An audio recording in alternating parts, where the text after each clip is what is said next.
Go.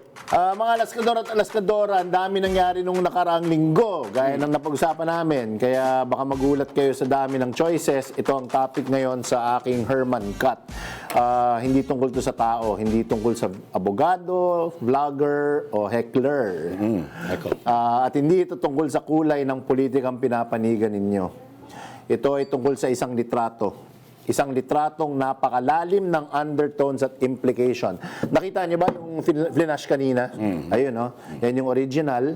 Kuha ito ni Angela Castro. Tapos, yung edited. In-edit siya, kung makikita ninyo.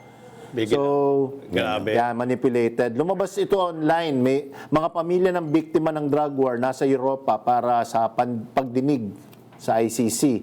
Ang nagpost ay isang lehitimo at respetadong news network.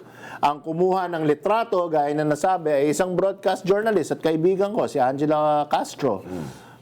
Ito problema, sa viral version ng larawan, may hawak silang mamahaling designer bags. 100,000. You know, may annotation pa kung ano ang mga presyo nila. Hindi ko alam yung At doon pa lang, kumpleto na yung mensahe. That one single picture. Akala ko ba mahirap ang mga biktima? Paano nila na-afford ang mamahaling mga bag na yan? Walang mahabang paliwanag. Yun lang, just one picture. Walang datos, isang larawan lang. At doon natin napansin, o baka nga hindi natin napansin na pumasok na tayo sa yugto ng mga bagong yugto ng mga smear campaign. Dati ang propaganda pinaghihirapan. May troll farm, may coordinated pages, may script, may budget. Ngayon, literally, isang tao, isang laptop, isang AI prompt. Hindi mo na kailangan magpaliwanag. Kailangan mo lang magpakita. At ang masaklap dyan, ganito ang utak ng tao.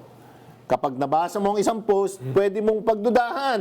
Pero kapag nakita mo ang isang larawan, pakiramdam mo, nasaksihan mo. Kahit di naman. Sa Pilipinas, aminin natin, hindi dokumento ang nagpapagalaw sa politika. Damdamin. Kapag nabawasan ang simpatya, nababago ang moral balance ng usapan. Hindi sa korte, kundi sa isip ng taong bayan. At ito ang dapat ikabahala natin lahat. Kasi napatunayan na ang lantaran at karumal-dumal na pagkapeke ng larawan yan. Peke! Peke. Inedit at pinakalat ng mga kasukasukang tao na mas masahol pa sa ahas ang ugali. Si Angelo Castro mismo, sinabi na ninakaw ang kuha niyang litrato at inedit siya mismo. She came up with a statement. Yeah. Gayunpaman, mas mabilis kumalat ang imahe kaysa sa pagwawasto. Mas matagal manatili ang nararamdaman kaysa sa nabasang fact check. Dahil ang facts, iniintindi. Ang larawan, tinatandaan. At ito ang bagong anyo ng labanan. Hindi na lang fake news. Hindi na lang trolls. Synthetic reality. Mga eksenang hindi nangyari, pero mukhang nangyari. Mga tagpong imbento, pero parang totoo. Mga maletang punong-puno ng pera, pero dinagdag lang pala.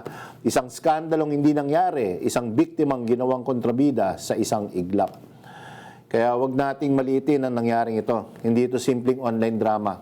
Isa itong babala. Simula pa lang ito. I agree. At kung may isang bagay na dapat nating tandaan, ito yon. Sa bagong panahon ng politika, ang makapangyarihan, ang sandata ay hindi talumpati. Larawan na. And that's Herman Cut.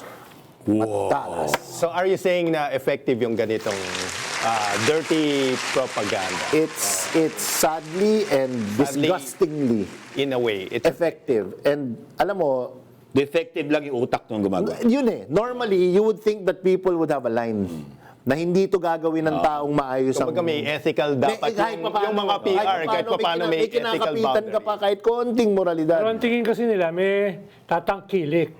Merong maniniwala. Meron talaga At sek Kaya malaking bahagi ng defining battle of our time Yan. ay ang labanan sa kasinungalingan at katotohanan. Yun. At malinaw kung sino yung kamag-anak ng kasinungalingan. Yes. Mga magnanakaw, mga serial killer, Yan. mga criminal against humanity. Yan. Kaya lumabas yan sa gitna ng ICC trial.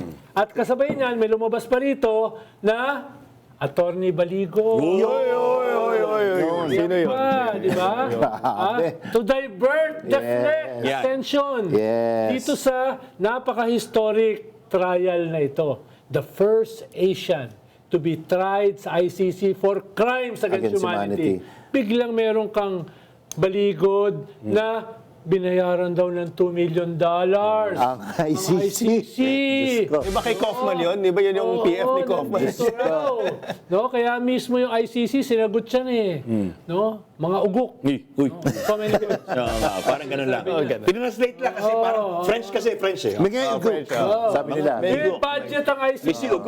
At ba't mo bibigyan ng $2 million? Hindi naman yun ang magpapasya. Correct. Confirm lang nila kung yung mga nagbigay ng ebidensya ay totoo nga. Oo. Diba? Tapos bibigyan mo ng $2 million. Napaka Alam mo sabi nila? illogical.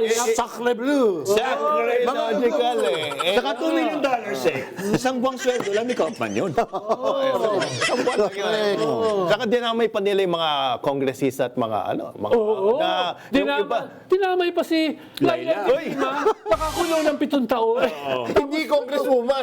Hindi pa congresswoman. Oo. Ba't naman sila bibigyan ng maleta? Tapos naging paper bag. Tapos naging supot. Wait, oversight lang daw yun. Umatras naman ang sabi. Oversight lang naman daw. Anong tawag doon natin? Francis. Inuno, Francis, Omnibus. Natutunan ko sa aking fiancé, si Atty. Juliet Peralta. Nandiyan siya. Attorney J. Yan.